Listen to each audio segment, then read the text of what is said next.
You see, you want forward. So,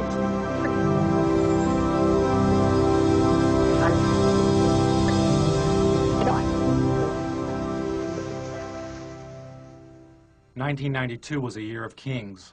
There was the LAPD beating of Rodney King, videotaped from an apartment balcony, and the hovering coverage of TV cameras and helicopters circling the city as the public rebelled. It was nearly 25 years after the assassination of Dr. Martin Luther King, and Bill Clinton, a child of the 60s, was campaigning to become commander-in-chief, a king among the contenders. Hold on just a minute. Here's Larry King. Hello? Then there was Larry King, who was anointed as the father of talk show democracy because TV viewers could phone his program and ask the candidates questions on the air. The viewer calls to King's show was seen as a seed of a future TV democracy in which citizens could vote for a candidate or pending legislation by picking up a special remote control and voting yes or no.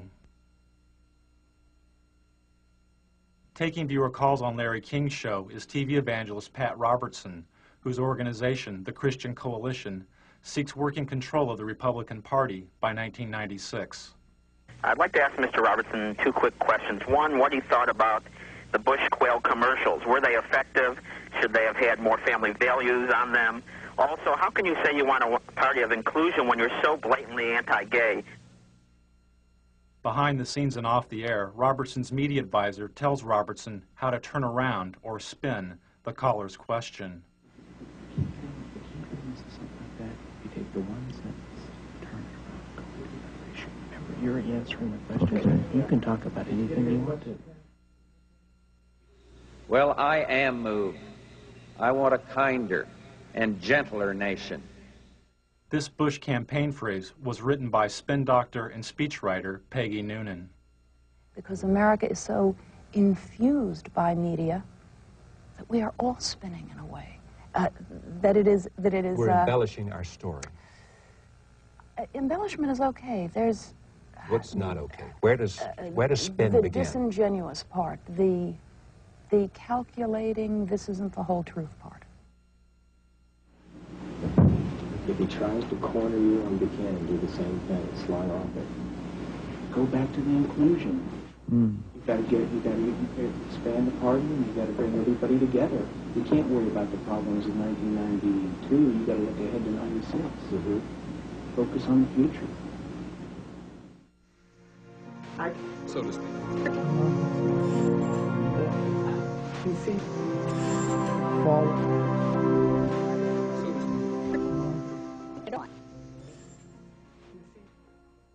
Anyone with a home satellite TV system, like the ones you see in bars or in people's yards, could have picked up Robertson and his spin doctor chatting off air.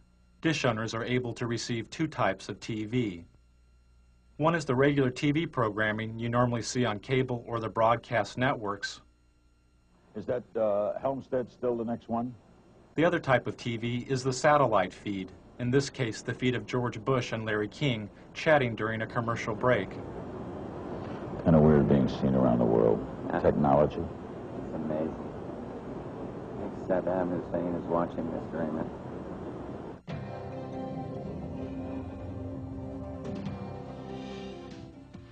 Satellite feeds are used by the networks to transmit images of news events from around the world.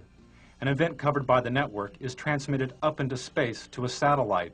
The satellite receives and retransmits the image of the event back down to Earth to the network's headquarters, where the video image is edited and contextualized as television. The home satellite dish owner can watch regular TV, or they can tune in the satellite feed and see the event before it has been packaged by the networks as television. In 1992, I bought a couple of satellite dishes and spent the entire year flipping through the channels looking for feeds. I'd lock onto a satellite and go channel by channel through its transmission, recording the feeds. Then I would move on to the next satellite, and the next one, and the next one. By the end of the year, I'd recorded more than 500 hours of feeds. Don't put a lot of that garbage on it. What is this? Are we on the national? Can we turn that on? I don't want to be on national television being made up. We're just turning the camera away from him, so you can be made up. Some of the feed guests knew and some didn't know their images were being broadcast, unscrambled and visible, to over 3.5 million dish owners across North America. Those who knew they were being watched attempted to stay out of satellite TV's wide frame. But after spending hours a day inside of a television studio, television had become their home.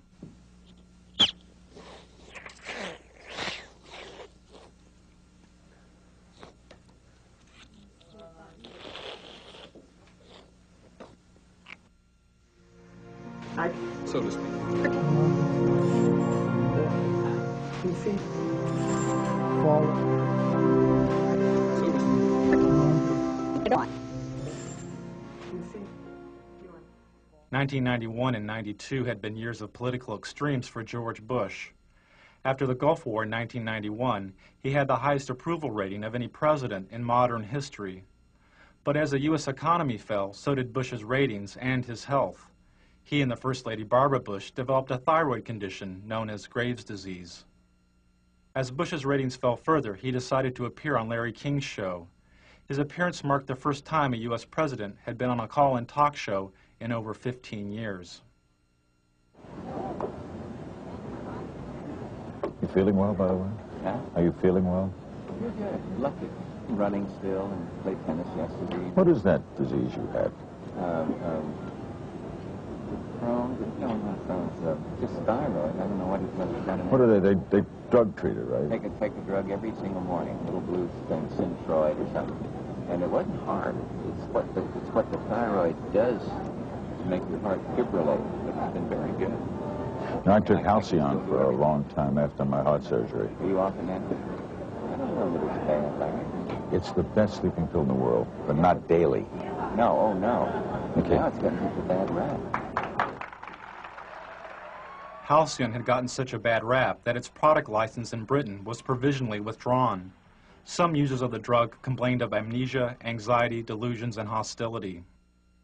When Bush started the election year, he was taking a sedative during a visit to Japan when he fainted and threw up on the Japanese Prime Minister. For Bush, the image of the event could have been devastating. News stories of Jimmy Carter's fainting created a symbol of a failed president. It haunted Carter throughout his campaign and helped Ronald Reagan reach the White House. The first minute of Bush's fainting episode and the reaction of the frightened dinner guest was not released by the networks and is not seen here. Only this footage after the initial fainting was made public. Newsweek magazine published a story about the event with photographs from the censored Bush fainting episode, but the photographs obscured the view of the president's face. All traces of Bush's nauseating performance would be cleaned up by the White House television crew. Even this mantle photo of Bush's face next to a white baby's blanket may have looked too much like his face in Barbara's white napkin in Japan.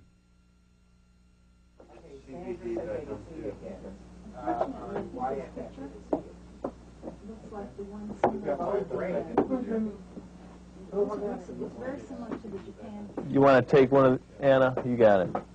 Do whatever you need to do. So to speak. you see, forward. So to speak. You see, feeling forward. This is the White House television studio, the satellite TV hub, which the president used to make news. From the White House studio, Bush would go up on a satellite, give a 5-minute interview with a local news anchor, disconnect, hook up with another local news anchor, give an interview, disconnect, hook up with another one, and do this again and again and again. This type of satellite whistle-stop campaigning is called the satellite tour. This is a technician at the White House hooking up with TV stations in South Carolina and Florida for a satellite tour by Barbara Bush. Channel 4, do you read us in Washington? WYFF. Come in, come in. Remember that every single man, woman, and child in the state of South Carolina awakens to a freer, safer world because of George Bush. WIS, do you hear us in Washington? I would remind people that every single morning we all awaken to a safer, freer world because of George Bush. WCBD, do you hear us in Washington? And Nicole, I would remind you and the people of Florence that all of us awaken every single day to a freer, safer world because of George Bush. WCSC, do you read us in Washington? They themselves awaken every single day to a freer, safer world because of George Bush.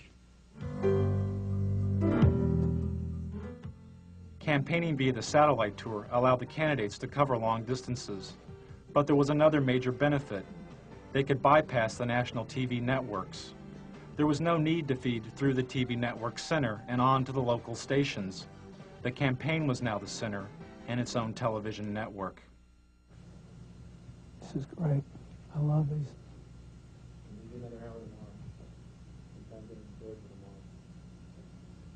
Can we do any more? We do some now. We do those two now. Gotta do some more in Florida and Texas. Have we done all of Colorado today? Yeah, we got one more Today.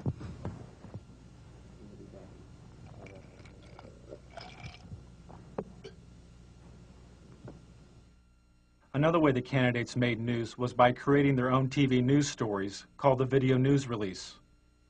The video news release was given free of charge to local TV stations. Sent via satellite by the candidate, the video news release consisted of a campaign-produced TV news segment, complete with intro text for the local TV anchor to read, and a news story edited by the campaign. I feel I have the experience and leadership to take America in new directions.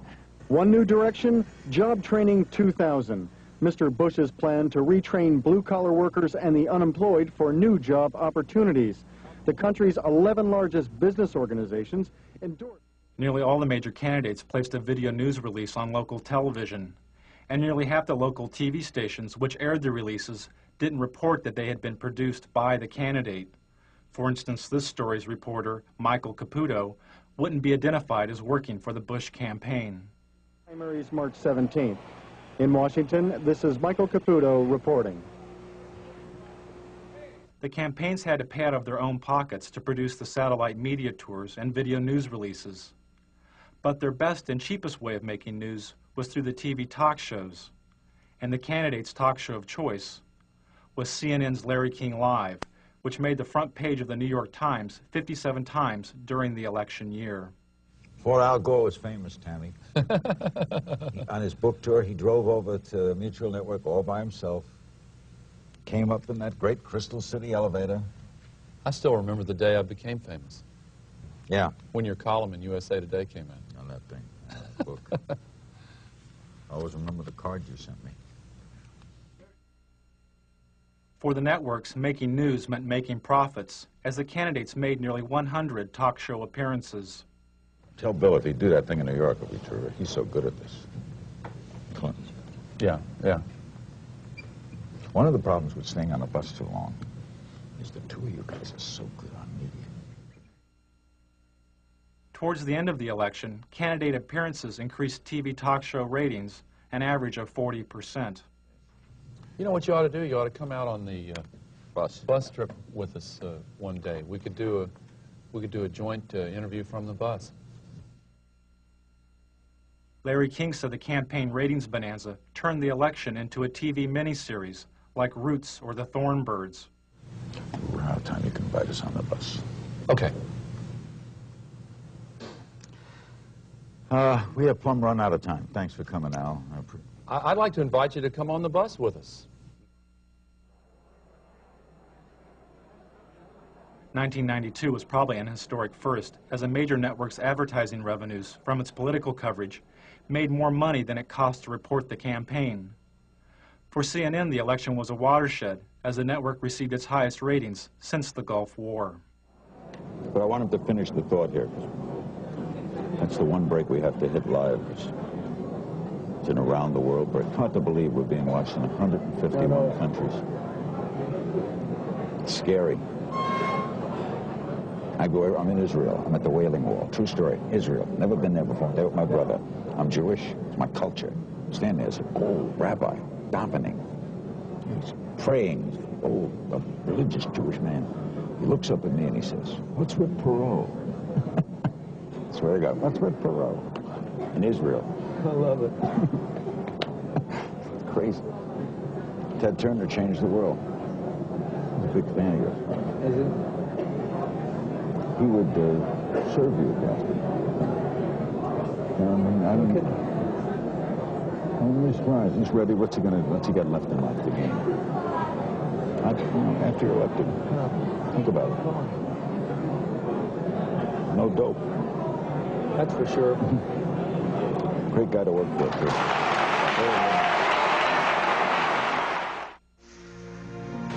So to speak.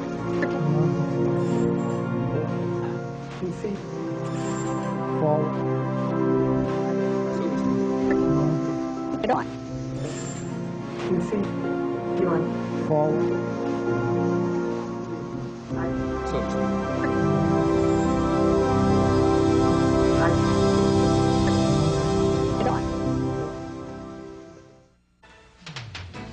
Amid continuing allegations of tabloid reports pointing to extramarital affairs, Arkansas Governor Bill Clinton is this noon campaigning across the South. Hello, Mike. Everybody in America who's had problems in their marriage, who either wound up divorced or who got back together, votes for me. I'm a shoo-in. Can you hear me? I figure if everybody in Maryland who's ever had trouble in their marriage and they're still together, or who's ever been divorced votes for me, I'm a shoo-in. Hello? And you know, if every American couple who's either been divorced or had problems and stayed married votes for me, I'm a shoo-in for re-election. I think the American people are smarter than the pundits. Before Clinton was shooed into office, he had to compete against a host of other Democratic candidates. The media focused on 4 of these candidates, but Larry Agron was a 5th candidate the press did not report on. There's no makeup here? During the 1992 U.S. Conference of Mayors, the New York Times reported that, quote, dozens of mayors seem to agree on one thing. The single candidate who truly understands urban needs is Larry Agron, unquote. They promised to bring this stuff over. None of the networks mentioned Agron's presence at the convention. How about if I run over that Super Saver? One of Agron's staff had to run over to the Super Saver and buy some makeup because the network had broken its promise to provide it. This was typical of the media's treatment of Agron. When he appeared at this Democratic Candidates Forum, this Associated Press photo simply cropped Agron out of the frame.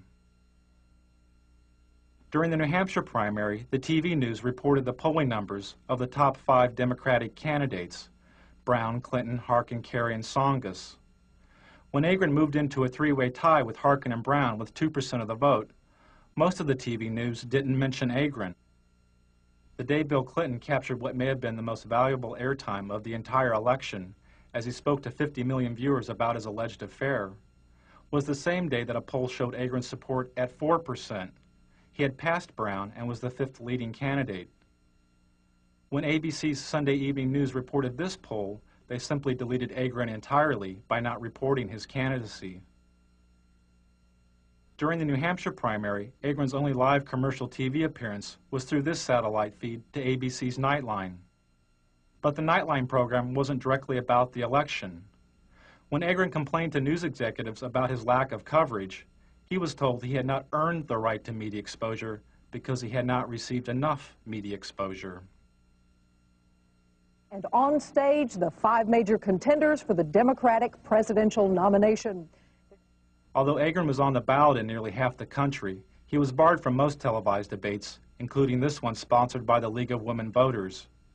He couldn't meet one of the League's main criteria, which was, quote, recognition by the national media as a candidate meriting media attention, unquote.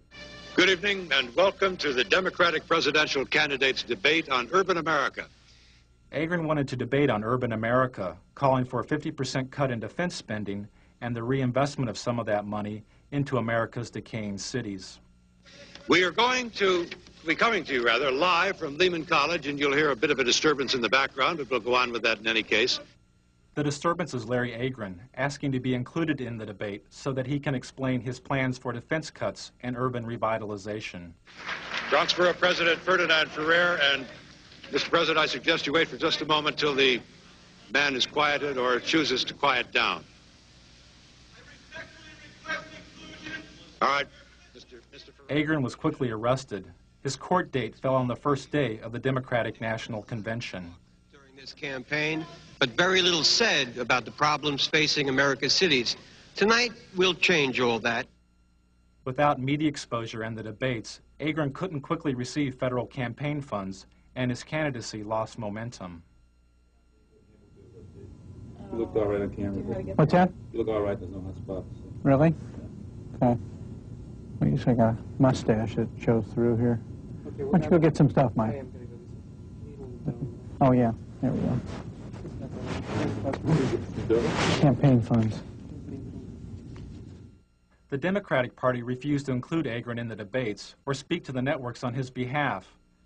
Agron talked about his exclusion, saying, "I've challenged my own party for its continuing complicity in Cold War thinking, Cold War rhetoric, and Cold War budgets." To restore order right now, there are 3,000 National Guardsmen on duty in the city of Los Angeles. Another 2,200 stand ready to provide immediate support. So to speak. You see, forward. Get on. You see, you're forward. Oh, what a beautiful morning.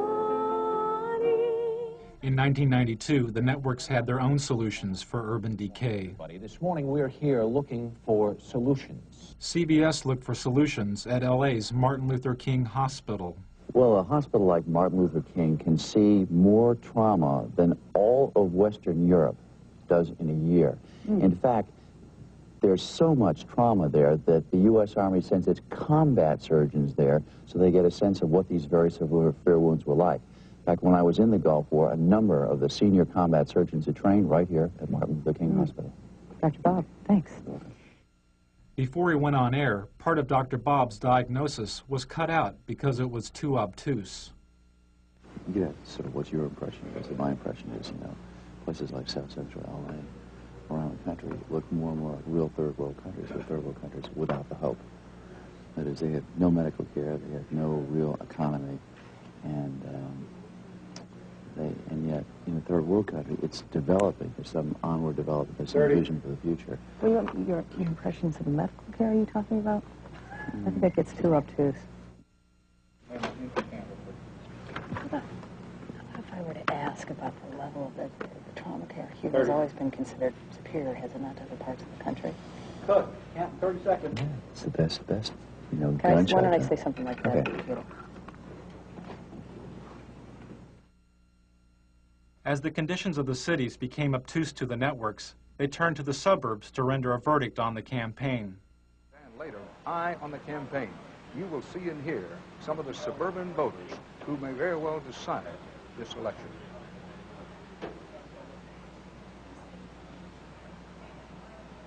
Back now live from St. Louis. There is news far beyond this city tonight. In, what is this? In Hawaii. In Haiti. Oh, well, they all look alike. In Haiti, a huge explosion leveled a 3-story building in downtown Port-au-Prince. At least 15 Haitians were killed. Take a look at the roads leading into and out of Los Angeles. Lately, you see more taillights than headlights. A lot of people leaving this town for good. Where are they going? Anywhere else. Why? While the ethnically diverse cities were abandoned for the homogeneous suburbs, the networks created their own recipes for the melting pot. Make a note. Give it to Kathy, who may be the best at this. Since we're going to wish people a happy Rosh Hashanah, which is my idea and a good idea, just don't forget to check when Ramadan is. We have to wish all of our Muslim friends happy Ramadan. And then behind that, when you get to the Buddhist New Year, the year of the rat or the year of the monkey, whatever it is, we have to... got to be politically correct here, pal. After 4 Los Angeles police officers were found not guilty of assaulting Rodney King, the TV news moved away from the residents of LA and into the sky with 13 television-equipped helicopters. No justice, no peace. No justice, no peace. I'm sorry, we're still hung up in our court here. They're just marching up and down the streets, and they formed a big bulkhead here at the end of at the corner. The distant coverage in the sky was emulated on the ground by the scarce street reporters who tried to glide by without speaking to the protesters of the verdict. With the chants, no justice, no peace is what they're chanting. You can hear them now. We can still going here. Well, let's go. No justice, no justice, no peace. No justice, no peace. We ain't got nothing to say. Never change, people. There should never been a change of venue. No justice. There should never been a change of venue. And as a result, this is what you have. This is what you have. There's not Crips down here. There's no Bloods down here. There's just concerned citizens down here that don't like the way the system is done. This is what we're talking about. Could you tell me, sir, could you tell me? Could you tell me? Okay, they're off. No justice. You did that, they cut us. Huh? They cut us when you did that. No justice, no peace. The voiceless scenes from South Central LA, where nearly 50% of the children live in poverty, was contextualized by the $600,000 a year TV news anchors. As the looting goes on in a senseless fashion, people arguing for sanity on the one hand, simultaneous looting in a random fashion for things that people can't even use. 25 years ago, the media's coverage of the riots in the Watts area of Los Angeles was called racially divisive by the federally empowered Kerner Commission. The commission was formed in order to find the root causes of the urban violence of the late 1960s. It found that one cause was the massive economic collapse and poverty of the cities. The other was the media. The Kerner Commission found the media guilty of failing to communicate to all ethnic groups the complex and fundamental problems of race relations. This LA news anchor made these comments moments before reporting the verdict in the second LAPD beating trial of Rodney King. Okay, I'm standing by, ladies and gentlemen. We don't have shit to say. We don't have anything to do, but by God, the management of this company deems it necessary that I come on the air in the morning and shock the shit out of all of you. In just half an hour from now, the jury in the federal Rodney King beating trial will be back in session. The Kerner Commission said media's failure to communicate was caused in part by the media's shockingly backward hiring practices. Hardly any people of color worked as TV news directors, the people who set policy and make decisions. Television responded to the criticism by hiring cameramen, clerks, and makeup artists that were African American, Latino, and Asian American. For each of these ethnic groups, the number of TV news directors is a few percentage points above zero since the Kerner Commission's verdict 25 years ago. You announced that they get rid of their gates tomorrow, and it'll stop tomorrow. You announced that. As the networks covered over the voices from LA, the candidates told the story of their own. I felt anger. I felt pain. I thought, how can I explain this to my grandchildren? This was very effective. Yeah. What? Bush's story was great. No, and also when he talked about talking with Barbara and the kids about How to explain this to my grandchildren was great. And given the fact that this is a presidential election year, it's also a challenge to the man who would challenge the president for the country's leadership. But if you can really tell one good story about you.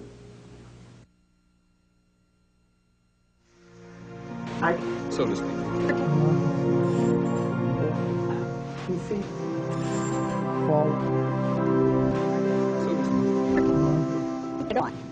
Of course, everyone knows the old rhyme. In 1492, Columbus sailed the ocean blue. We know his voyage took him to the New World, and his arrival changed the world forever. But beyond that, much about Columbus remains the subject of some dispute. During the celebration of the 500th anniversary of Columbus's discovery of the Americas, the only satellite feed I found with a Native American guest was this feed to a local morning talk show. The guest is a historian and a member of the Cherokee Nation. As you said he presided over death of 250,000 people. No, that wasn't at his own hand. That was others who followed him and disease and that sort of thing. No, he couldn't control. no, I'm talking about like his first 2 years here, 250,000. It's pretty well documented. He took his interpreters, he took his guides as slaves. He chopped off the hands of anyone over 14, any male over 14 who couldn't bring him gold. He took women as sex slaves for his men. Dr. Mattei, I want to thank you very much for coming by. Thanks for spending some time with us this morning on the Good Morning Show. You're welcome. That was brief. Okay. Hopefully painless, sir. The painful lessons of Columbus's past were never mentioned as the networks debated his legacy. Interesting debate. I'm not sure we settled it this morning, but we appreciate trying. That's true. Thank you both. Thank you. And we'll be back with more of our special edition of Today on Governor's Island right after this.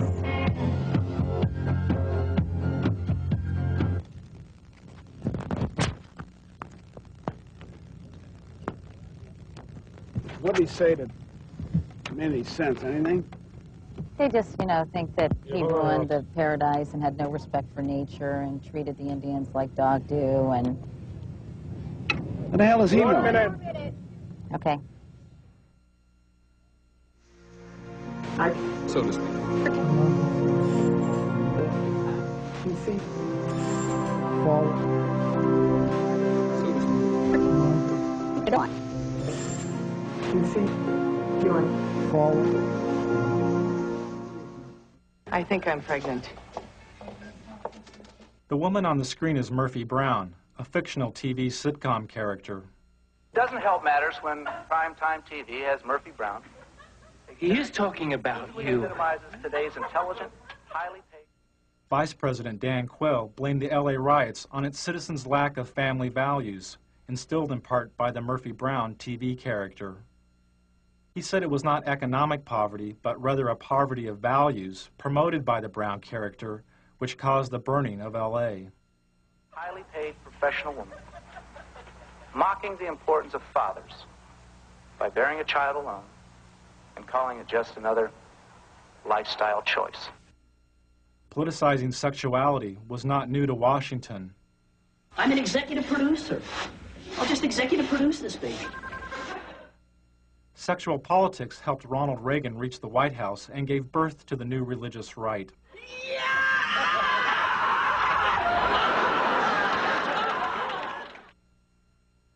After the Republicans lost the presidency to Jimmy Carter, some conservatives theorized if the Republican Party would oppose abortion, they could split the strong Catholic voting bloc of the Democrats and elect a Reagan and Bush ticket to the White House.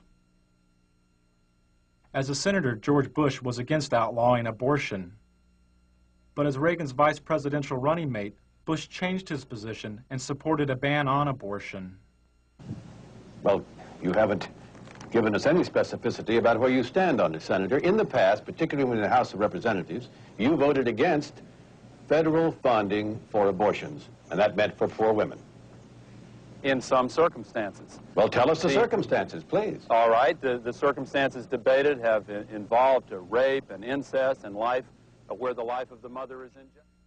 As a congressman, Al Gore voted against using federal funds for abortion. But as a vice presidential candidate, he changed his position and supported using federal funds for abortion as part of the Clinton health care plan. That's what freedom is all about. That's what tolerance is all about. That's what our country stands for. Well, I'm still confused. I'll try one more time. When you voted against federal funding for abortions, except under the three circumstances you outlined, had your vote carried the day, you would have imposed your belief on poor women in this country. There was no and there is no national health insurance program today. We do not have the kind of comprehensive coverage. After the abortion questions, Gore's media advisor tells him how to turn around or spin the A question. But I don't want to be afraid to turn the question. If they ask about A, I say, listen, Sam, you know, I want to talk about, you want to talk about, I want to talk to you about, and then direction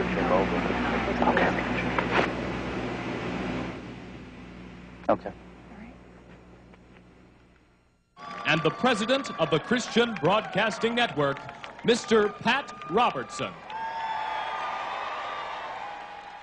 The 1992 Republican National Platform called for a complete ban on abortion Nearly 30% of the platform committee was controlled by the Christian Coalition and its president, Pat Robertson. The goal of Robertson's Christian Coalition is to gain working control of the Republican Party by 1996.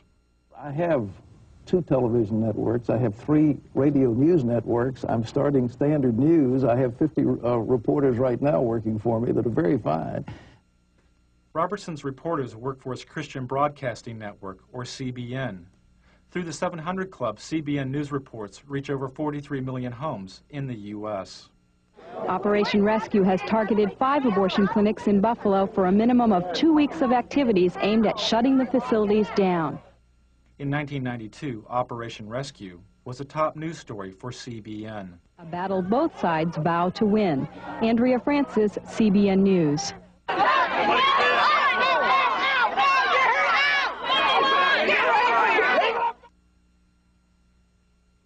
On the first day of the Republican National Convention, Operation Rescue broke through this line of clinic defenders and blockaded an abortion clinic near the convention site.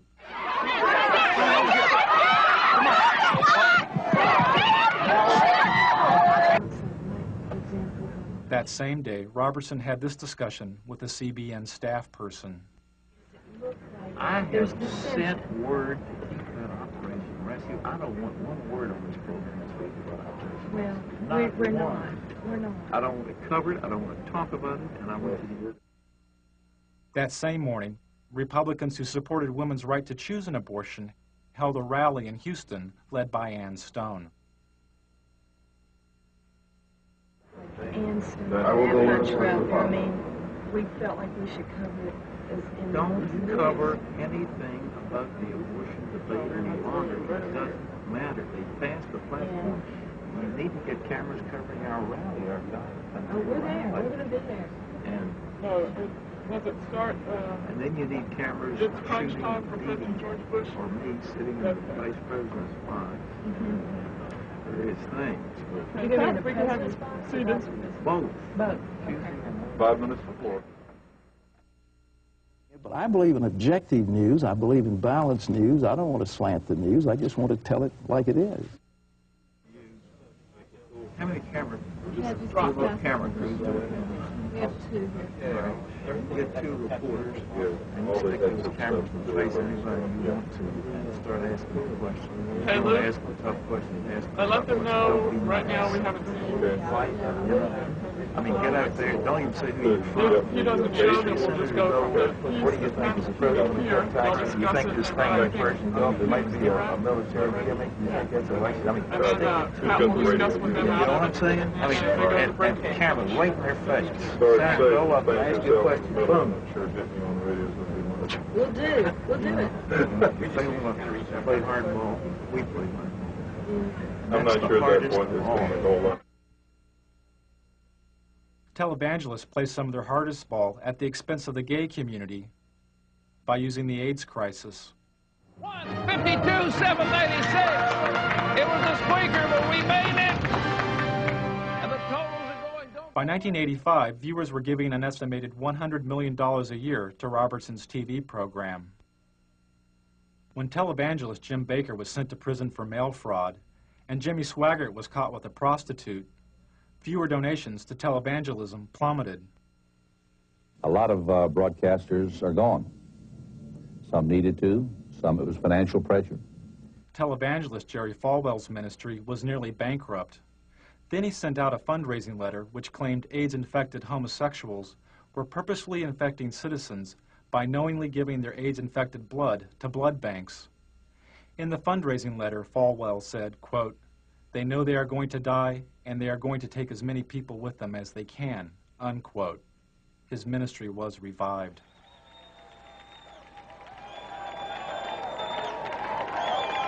"75 years ago, a plague descended upon the world and covered the nations of Eastern Europe like a dark cloud. But ladies and gentlemen, a more benign but equally insidious plague has fastened itself upon the families of America." At the Republican National Convention, Robertson characterized communism and government bureaucracies as plagues, a thinly veiled reference to the AIDS crisis. Robertson supports the theory that gays have conspired with other supposedly subversive agents in order to undermine the nation. Ladies and gentlemen, the carrier of this plague is the Democrat Party. That Republican convention was one of the most hateful things. I'm a Republican, but I'll tell you what, Pat Robertson personally was one of the reasons why I voted against George Bush. Okay, now, Pat, he's saying you would not let a pro-choice person chair your party, or you would try to stop it. He just contradicted what I just said. I'm sitting here in this chair telling you something different, and he said I won't do. How does he know what I'll do? I think if he obviously didn't hear my speech at the convention, because it closed with a beautiful story of a lovely lady holding a little starving child in her arm, and it was a call for a better world and one nation under God. I can't see how anybody said that was hateful. I don't know where he's coming from, but there's something there that is not just on the surface, I think, because I didn't say the things he said I did. We'll be right back with Pat Robertson and Lynn Martin and more of your phone calls on Larry King Live, then Tina Sinatra. Don't go away.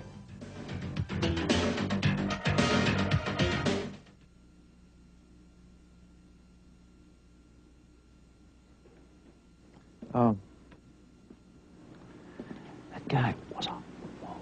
Yeah, sure alive. Eating the gravel. Something like that. You take the one sentence, turn it around, completely other issue. Remember, you're answering the question. Okay. You can talk about anything you want to. Yeah. What's that? Did you get a good question? No. This last one is. The last one, I didn't get I it. said, who in the heck is screening these calls? I've had one person call him a bigot. I've had another person call him a zealot. Let's get some balance out there. Well, the last one. It's too late. The last one's okay, but the first three were all homosexuals. I know. Remember, I've had this before. you can answer the question any way you choose to. I hear you. All right? Remember, so take it where you want it to go. Take it where you want it to go. I don't like the producer of this segment. Well, they were trying to set me up. That's what they told me. And that's what the Harris people told me. Did they accomplish it, or have I come back on No, I think you're fine. I think that I'm just very upset. Yeah. That they were judging. Well. It hasn't come across on your face as being angry. Oh, no, I'm not angry. Who's angry? You look good. Well, thank you. It would be. I think they'll be out of here in about a minute. I hear you. You're right. So to speak. You see, fall. So to speak. Get on. You see, feeling fall. According to research and polls on the 1992 election, the information source which Americans valued more than TV news and TV talk shows was the presidential debates. And this would mean that there would be 4 televised presidential debates, more than ever held in any presidential election. And if Governor Clinton is serious about debating, he will accept this challenge, and he will instruct his campaign officials to meet promptly with my campaign officials to work out the details directly between the parties. Let's get it on. Bill, baby, let's do it. Get it on, as we say. Let's get up there and get it on, side by side. Sunday night, Mr. Bush is going to go on Larry King Live. So what I think is, Larry King ought to have us both on there and let the American people call their questions in. That's what we ought to do. Then we get the best of both worlds, one moderator and millions of questioners. I think it would really be a great thing. So I've asked our people to contact Larry King and see if we can arrange it. I'm ready to go. Let's get it on. Hi, Tom, can you hear me? Yeah.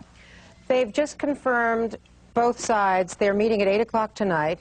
Okay. I think it's at Mickey's office. Malik, Teeter, Darman will attend for the president, and they have turned down Larry King, so I've rewritten my live lead.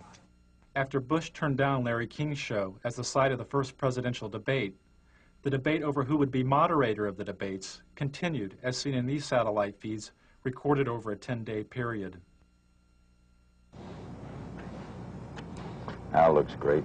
You saw where he proposed you as the moderator of the debates. Who? What didn't we? I think we did. Yeah. When when he was going, when the president was going to be on the show. I'd be happy to be at it. That shocks me. I think they'd. I think I'd be a fair amount. You get a very big. Yep. I do too. I'm the fairest person, I think. I'll let you know. Right out.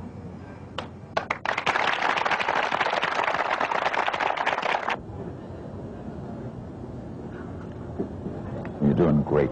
I will tell you. I'll be the first to tell you. Did they pick the journalists today for St. Louis? Mm-hmm. Did they pick the reporters? Not yet. Mm-hmm. Okay. Thanks. And I still think, you know, there's a lot of merit to that. Who's on Sunday night? Do we know yet? No, the moderator? I don't think we know yet. No, it hadn't been chosen. But you have input, they have input, Pro has input? That's correct. Right up my alley. That stuff's right up my alley. No one would get an edge. What's that? Be fair.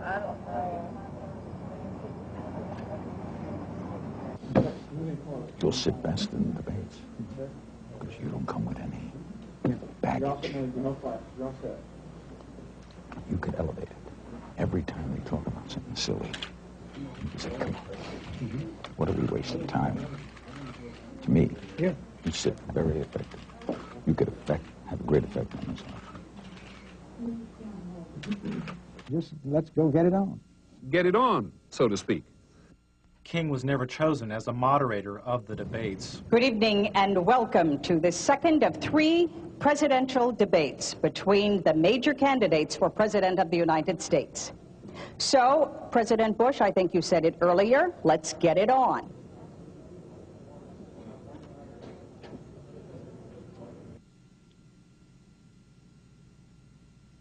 Good morning. The latest presidential polls show President Bush is closing in on Bill Clinton in the final week before the election. One poll shows the 2 candidates are almost even. A CNN USA Today poll shows Clinton and Bush virtually deadlocked. 4 days before the election, George Bush made his final appearance as president on Larry King's show. What a night, what a finish. What a year for me. Huh? A year for me, it's been unbelievable. Changed the world. It's different. CNN poll today? Mm-hmm.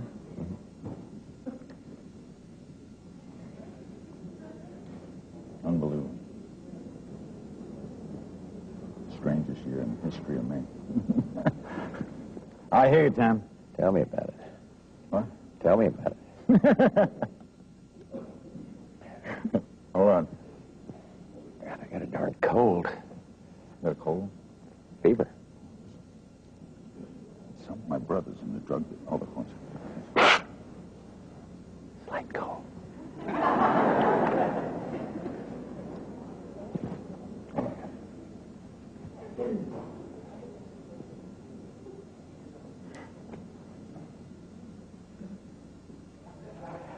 Thanks, Patrick. Right ahead, a historic evening. 90-minute special, Larry King Live, with the President of the United States and your phone calls. It's next from Racine, Wisconsin. Don't go away.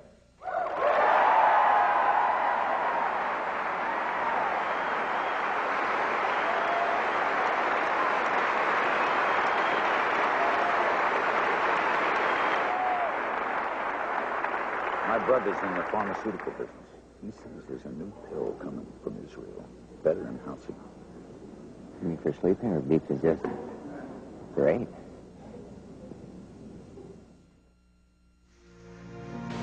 So to speak. You see, forward. Get on. You see, you're forward.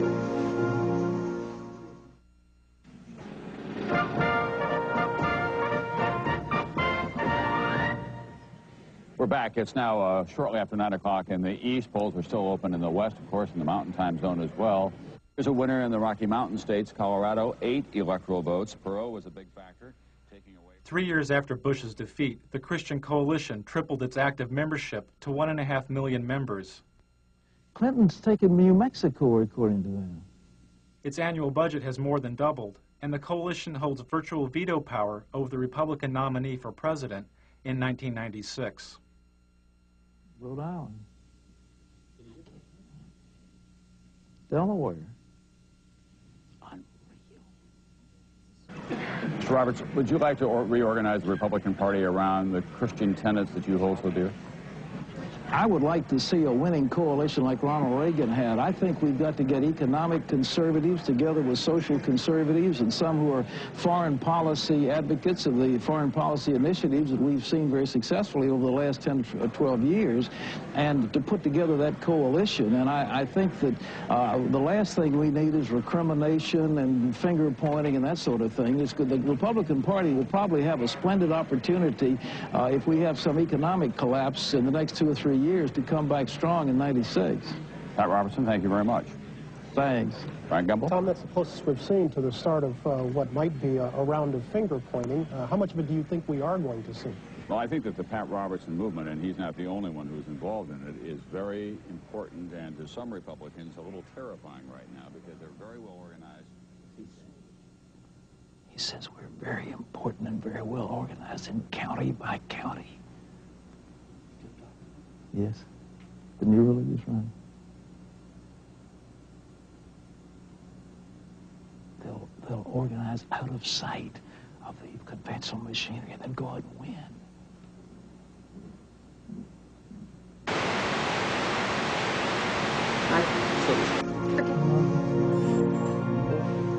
PC. Forward.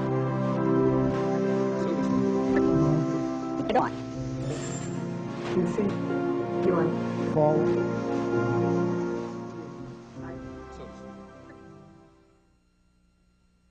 It was reported after the election that the Clinton White House uses the Department of Defense to intercept satellite TV feeds on a regular basis. This monitoring practice started during the 1992 election, as Al Gore's wife, Tipper, found out during the campaign. Everyone's watching on Little Rock.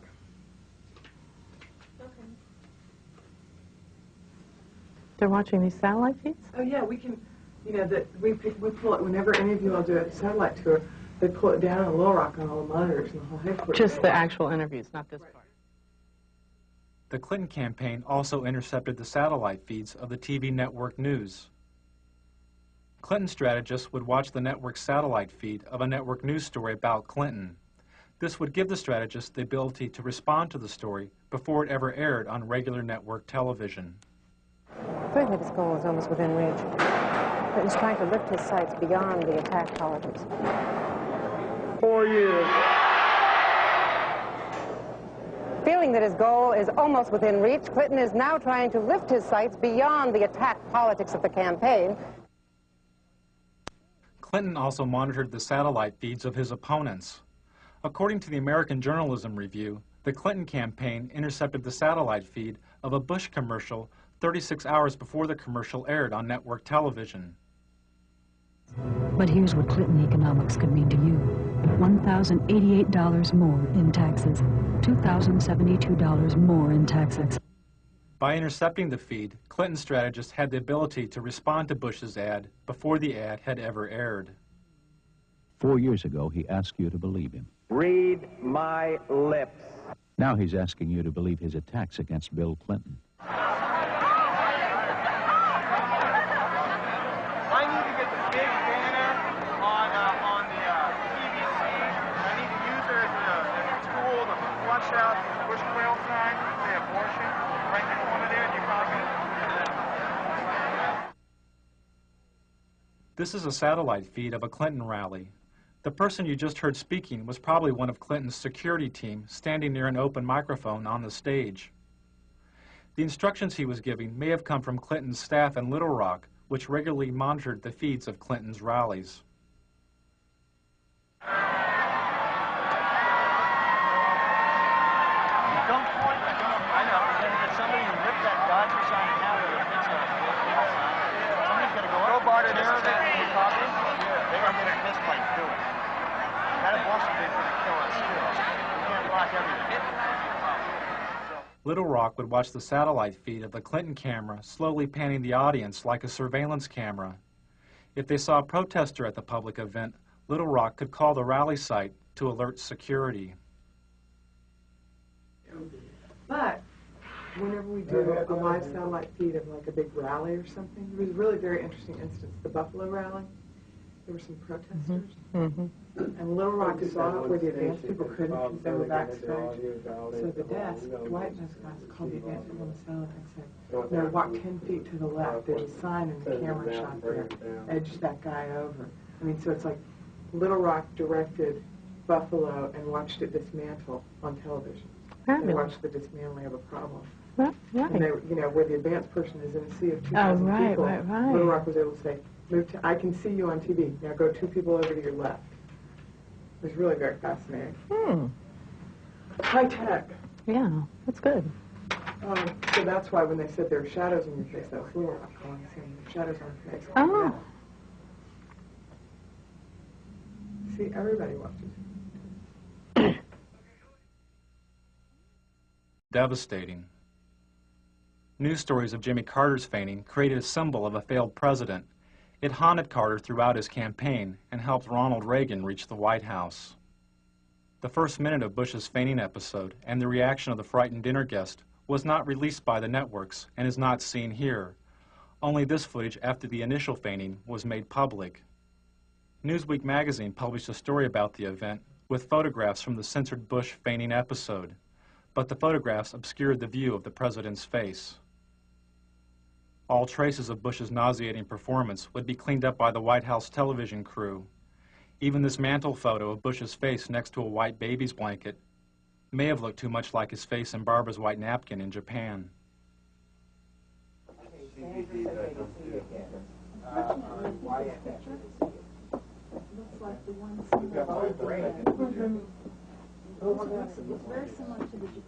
You want to take one of Anna? You got it. Do whatever you need to do. So to speak. You see?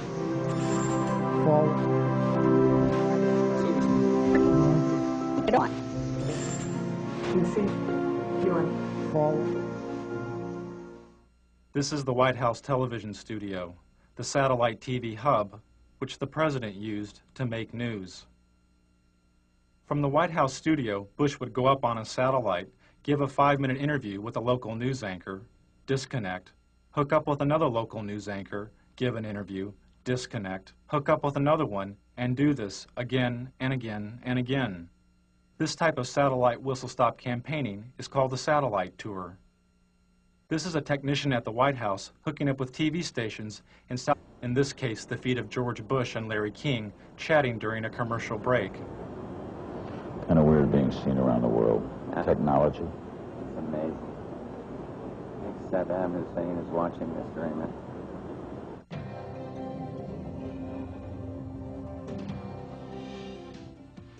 Satellite feeds are used by the networks to transmit images of news events from around the world. An event covered by the network is transmitted up into space to a satellite. The satellite receives and retransmits the image of the event back down to Earth to the network's headquarters, where the video image is edited and contextualized as television. The home satellite dish owner can watch regular TV, or they can tune in the satellite feed and see the event before it has been packaged by the networks as television. In 1992, I bought a couple of satellite dishes and spent the entire year flipping through the channels looking for feeds. I'd lock onto a satellite and go channel by channel through its transmission, recording the feeds. Then I would move on to the next satellite, and the next one, and the next one. By the end of the year, I'd recorded more than 500 hours of feeds. Don't put a lot of that garbage on it. What is this? Are we on the national?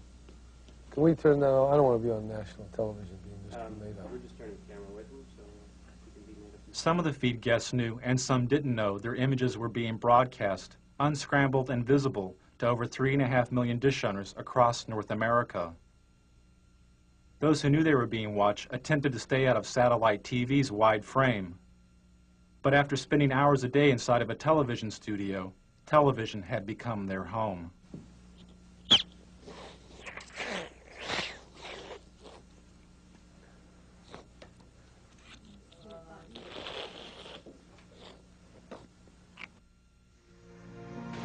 So to speak. You see? So to speak. You see? 1991 and 92 had been years of political extremes for George Bush. After the Gulf War in 1991, he had the highest approval rating of any president in modern history. But as the U.S. economy fell, so did Bush's ratings and his health. He and the First Lady Barbara Bush developed a thyroid condition known as Graves' disease. As Bush's ratings fell further, he decided to appear on Larry King's show. His appearance marked the first time a U.S. president had been on a call-in talk show in over 15 years. You feeling well, by the way? Huh? Are you feeling well? You're good. Lucky. Running still and played tennis yesterday. What is that disease you had? Crohn's? No, not Crohn's. Just thyroid. I don't know what it's got in What are they drug treated, right? Take a drug every single morning, a little blue thing, Synthroid or something. And it wasn't hard. It's what the thyroid does to make your heart fibrillate. It's been very good. Now, I took Halcyon for a long time after my heart surgery. Are you often at it? I don't know that it's bad, Larry. It's the best sleeping pill in the world, but not daily. No, oh no. Okay. Now it's gotten such a bad rap. Halcyon had gotten such a bad rap that its product license in Britain was provisionally withdrawn. Some users of the drug complained of amnesia, anxiety, delusions, and hostility. When Bush started the election year, he was taking a sedative during a visit to Japan when he fainted and threw up on the Japanese Prime Minister. For Bush, the image of the event could have been anti-gay. Behind the scenes and off the air, Robertson's media advisor tells Robertson how to turn around or spin the caller's question. You take the one sentence, turn it around, go to the other issue. Remember, you're answering the question. Okay. You can talk about anything you want to. Well, I am moved. I want a kinder and gentler nation. This Bush campaign phrase was written by spin doctor and speechwriter Peggy Noonan. Because America is so infused by media that we are all spinning in a way. We're embellishing our story. Embellishment is okay. There's... What's not okay? Where does spin the begin? The disingenuous part, the calculating, this isn't the whole truth part. If he tries to corner you on Buchanan, do the same thing, slide off it. Go back to the inclusion. You got to expand the party, and you got to bring everybody together. You can't worry about the problems of 1992. You got to look ahead to '96. Focus on the future. So to speak. You see?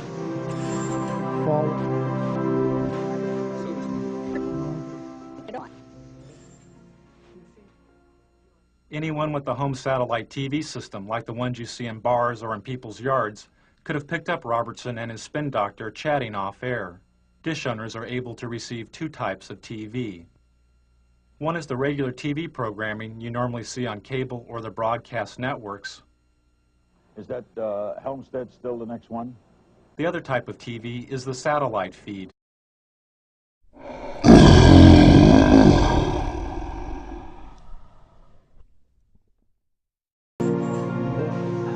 You see?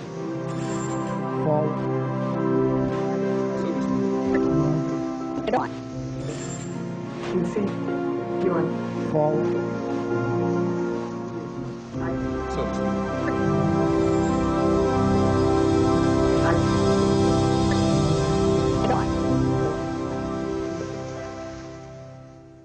1992 was a year of kings. There was the LAPD beating of Rodney King, videotaped from an apartment balcony, and the hovering coverage of TV cameras and helicopters circling the city as the public rebelled. It was nearly 25 years after the assassination of Dr. Martin Luther King, and Bill Clinton, a child of the 60s, was campaigning to become commander-in-chief, a king among the contenders. Hold on just a minute. Here's Larry King. Hello? Then there was Larry King, who was anointed as the father of talk show democracy because TV viewers could phone his program and ask the candidates questions on the air. The viewer calls to King's show was seen as a seed of a future TV democracy in which citizens could vote for a candidate or pending legislation by picking up a special remote control and voting yes or no.